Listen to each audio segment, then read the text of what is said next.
Welcome back to Love and Hard Money. This is part 5 of our Bastiat series and episode 23 of the podcast. I'm Brian. Today's section is, for me, one of the most interesting parts of the whole essay. Bastiat turns his attention to what the law simply cannot do, no matter how well written, no matter how well enforced. He does it through a brutal takedown of the classics, as taught in his time to families of influence. He gives example after example of literature glorifying the wisdom of rulers and the rule makers at the expense of individual agency. He calls these ideas the child of classical studies and the mother of socialism. What a cool line. Through this, we start to see that higher education, which lately is being called into question in some circles, has maybe always been a form of indoctrination. Let's read. It is so true that the socialists look upon mankind as a subject for social combinations, that if, by chance, they are not quite certain of the success of these combinations, they will request a portion of mankind as a subject to experiment upon. It is well known how popular the idea of trying all systems is, and one of their chiefs has been known seriously to demand of the constituent assembly a parish with all of its inhabitants, upon which to make his experiments. It is thus that an inventor will make a small machine before he makes one of the regular size. Thus the chemist sacrifices some substances, the agriculturalist some seed and a corner of his field, to make trial of an idea. But then, think of the immeasurable distance between the gardener and his trees, between the inventor and his machine, between the chemist and his substances, between the agriculturalist and his seed. The socialist thinks, in all sincerity, that there is the same distance between himself and mankind. It is not to be wondered at that the politicians of the 19th century look upon society as an artificial production of the legislator's genius. This idea, the result of a classical education, has taken possession in all the thinkers and great writers of our country. To all these persons, the relations between mankind and the legislator appear to be the same as those which exist between clay and the potter. Moreover, if they have consented to recognize in the heart of man a principle of action, and in his intellect a principle of discernment, they have looked upon this gift of God as a fatal one, and thought that mankind, under these two impulses, tended fatally towards ruin. They have taken it for granted that if abandoned to their own inclinations, men would only occupy themselves with religion to arrive at atheism, with instruction to come to ignorance, and with labor in exchange to be extinguished in misery. Happily, according to these writers, there are some men, termed governors and legislators, upon whom heaven has bestowed opposite tendencies, not for their own sake only, but for the sake of the rest of the world. Whilst mankind tends to evil, they incline to good. Whilst mankind is advancing toward darkness, they are aspiring to enlightenment. Whilst mankind is drawn toward vice, they are attracted by virtue. And this granted, they demand the assistance of force, by means of which they are to substitute their own tendencies for those of the human race. It is only needful to open, almost at random, a book on philosophy, politics, or history, to see how strongly this idea, the child of classical studies and the mother of socialism, is rooted in our country, that mankind is merely inert matter, receiving life, organization, morality, and wealth from power, or rather, and still worse, that mankind itself tends towards degradation and is only arrested in this tendency by the mysterious hand of the legislator. Classical conventionalism shows us everywhere, behind passive society, a hidden power, under the names of the law or legislator, or by a mode of expression which refers to some person or persons of undisputed weight and authority, but not named, which moves, animates, enriches, and regenerates mankind. We will give a quotation from Bossuet. One of the things which was most strongly impressed, by whom? Upon the mind of the Egyptians, was the love of their country. Nobody was allowed to be useless to the state, and the law assigned to everyone his employment, which descended from father to son. No one was permitted to have two professions, nor to adopt another. But there was one occupation which was obliged to be common to all. This was the study of the laws and of wisdom.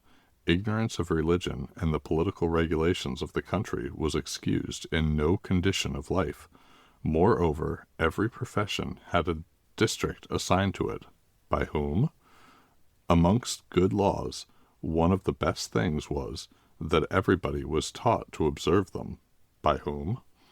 Egypt abounded with wonderful inventions, and nothing was neglected which could render life comfortable and tranquil. Thus, men, according to Bossuet, derive nothing from themselves. Patriotism, wealth, inventions, husbandry, science, all come to them by the operation of the laws, or by kings. All they have to do is to be passive. It is on this ground that Bossuet takes exception. When Diodorus accuses the Egyptians of rejecting wrestling and music. How is that possible, says he, since these arts were invented by Trismegistus? It is the same with the Persians. One of the first cares of the prince was to encourage agriculture, as there were posts established for the regulation of the armies, so there were offices for the superintending of rural works. The respect with which the Persians were inspired for royal authority was excessive. The Greeks, although full of mind, were no less strangers to their own responsibilities, so much so that of themselves, like dogs and horses, they would not have ventured upon the most simple games. In a classical sense, it is an undisputed thing that everything comes to the people from without. The Greeks, naturally full of spirit and courage, had been early cultivated by kings and colonies who had come from Egypt. From them they had learned the exercises of the body, foot races, and horse and chariot races.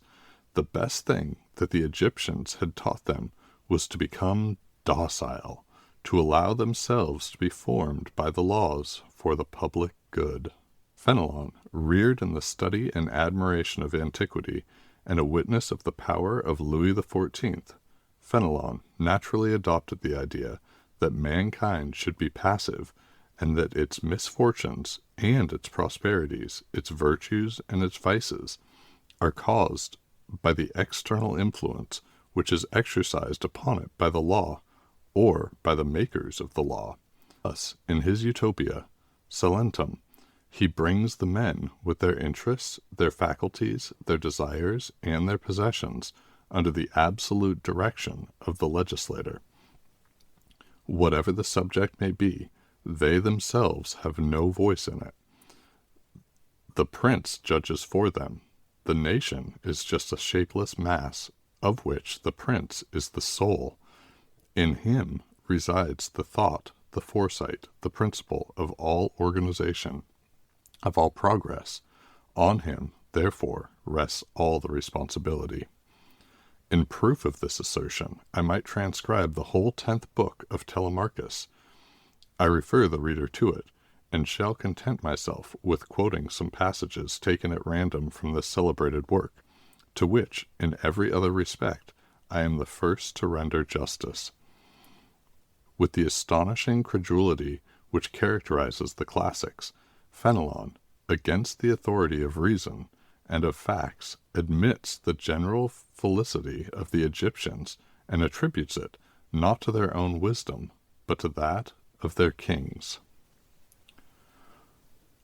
We could not turn our eyes to the two shores without perceiving rich towns and country seats agreeably situated, fields which were covered every year without intermission with golden crops, meadows full of flocks, laborers bending under the weight of fruits which the earth lavished on its cultivators, and shepherds who made the echoes around repeat and soft sounds of their pipes and flutes. Happy, said Mentor, is the people which is governed by a wise king. Mentor, afterwards, desired me to remark the happiness and abundance which was spread over all that country of Egypt, where 22,000 cities might be counted. He admired the excellent police regulations of the cities, the justice administered in favor of the poor against the rich, the good education of the children who were accustomed to obedience, labor, and the love of arts and letters, the exactness with which all the ceremonies of religion were performed, the disinterestedness of the desire of honor, the fidelity to men, and the fear of the gods with which every father inspired his children. He could not sufficiently admire the prosperous state of the country. Happy, said he, is the people whom a wise king rules in such a manner. Fenelon's ideal on Crete is still more fascinating. Mentor is made to say, all that you will see in this wonderful island is the result of the laws of Minos. The education which the children receive renders the body healthy and robust. They are accustomed from the first to a frugal and laborious life. It is supposed that all the pleasures of sense enervate the body and mind. No other pleasure is presented to them but that of being invincible by virtue, that of acquiring much glory. There they punish 3 vices which go unpunished amongst other people: ingratitude, dissimulation, and avarice. As to pomp and dissipation, there is no need to punish these, for they are unknown in Crete. No costly furniture, no magnificent clothing, no delicious feasts, no gilded palaces are allowed. It is thus that Mentor prepares his scholar to mold and manipulate, doubtless with the most philanthropic intentions, the people of Ithaca, and to conform him in these ideas, he gives him the example of Salentum. It is thus that we receive our first political notions, that we are taught to treat men very much as Oliver de Serres teaches farmers to manage and mix the soil. Montesquieu. To sustain the spirit of commerce, it is necessary that all the laws should favor it, that these same laws, by their regulations, dividing the fortunes in proportion as commerce enlarges them, should place every poor citizen in sufficiently easy circumstances to enable him to work like the others, and every rich citizen in such mediocrity that he must work in order to retain or to acquire. Thus, the laws are to dispose of all fortunes. Although, in a democracy, real equality be the soul of the state, yet it is so difficult to establish that an extreme exactness in this matter would not always be desirable. It is sufficient that a census be established to reduce or fix the differences to a certain point, after which it is for particular laws to equalize, as it were, the inequality by burdens imposed upon the rich, and reliefs granted to the poor. Here again we see the equalization of fortunes by law, that is, by force. There were in Greece 2 kinds of republics. One was military, as Lacedaemon, the other commercial, as Athens. In the one it was wished, by whom, that the citizen should be idle, in the other the love of labor was encouraged. It is worth our while to pay a little attention to the extent of genius required by these legislators, that we may see how, by confounding all these virtues, they showed their wisdom to the world. Lycurgus, blending theft with the spirit of justice, the hardest slavery with extreme liberty, The most atrocious sentiments, with the greatest moderation, gave stability to his city. He seemed to deprive it of all its resources, arts, commerce, money, and walls. There was ambition without the hope of rising. There were natural sentiments where the individual was neither child, nor husband, nor father. Chastity even was deprived of modesty. By this road Sparta was led on to grandeur and to glory. This phenomenon, which we observe in the institution of Greece, has been seen in the midst of the degeneracy and corruption of our modern times. An honest legislator has formed a people where probity has appeared as natural as bravery among the Spartans.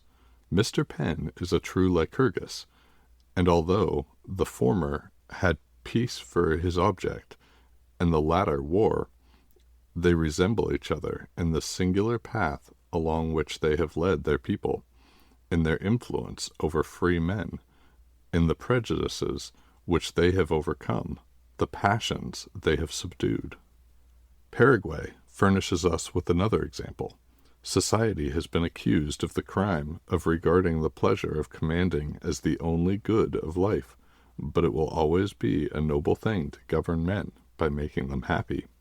Those who desire to form similar institutions will establish community of property, as in the Republic of Plato, the same reverence which he enjoined for the gods, separation from strangers for the preservation of morality, and make the city and not the citizens create commerce.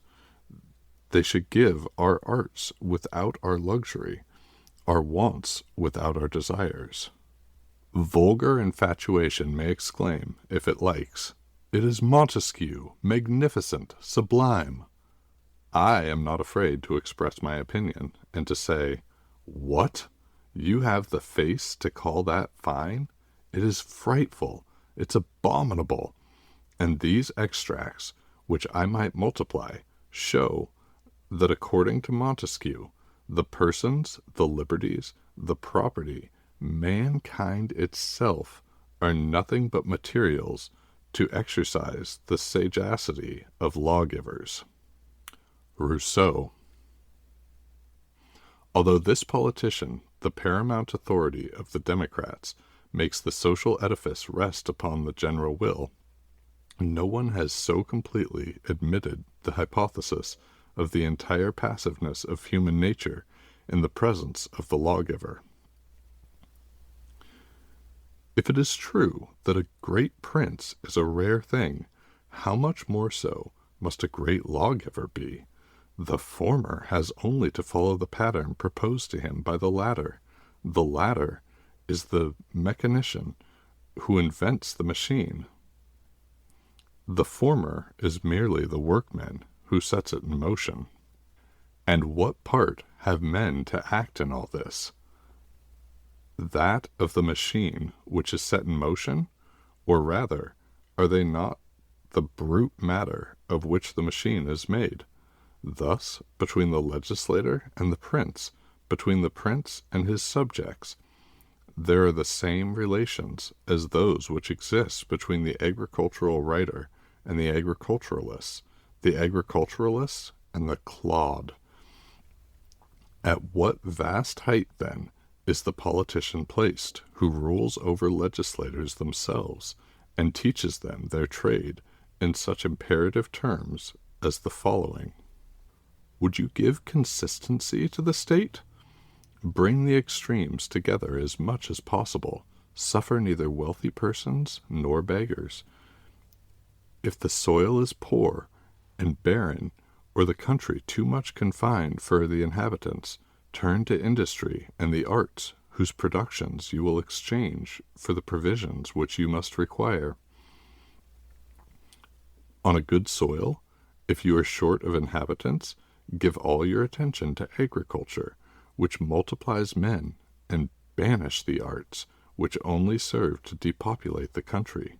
Pay attention to extensive and convenient coasts. Cover the sea with vessels, and you will have a brilliant and short existence. If your seas wash only inaccessible rocks, let the people be barbarous and eat fish. They will live more quietly, perhaps better, and most certainly more happily. In short, besides those maxims which are common to all, every people has its own particular circumstances, which demand a legislation peculiar to itself. It was thus that the Hebrews formerly, and the Arabs more recently, had religion for their principal object. That of the Athenians was literature, that of Carthage and Tyre, commerce, of Rhodes, naval affairs, of Sparta, war, and of Rome, virtue. The author of The Spirit of Laws has shown the art by which the legislator should frame his institutions toward each of these objects.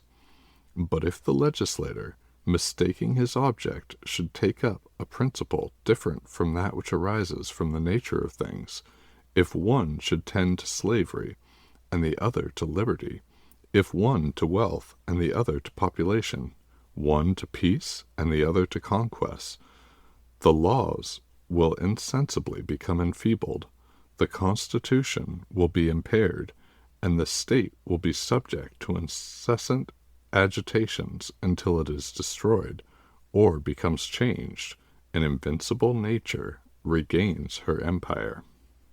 But if nature is sufficiently invincible to regain its empire, why does not Rousseau admit that it had no need of the legislator to gain its empire from the beginning?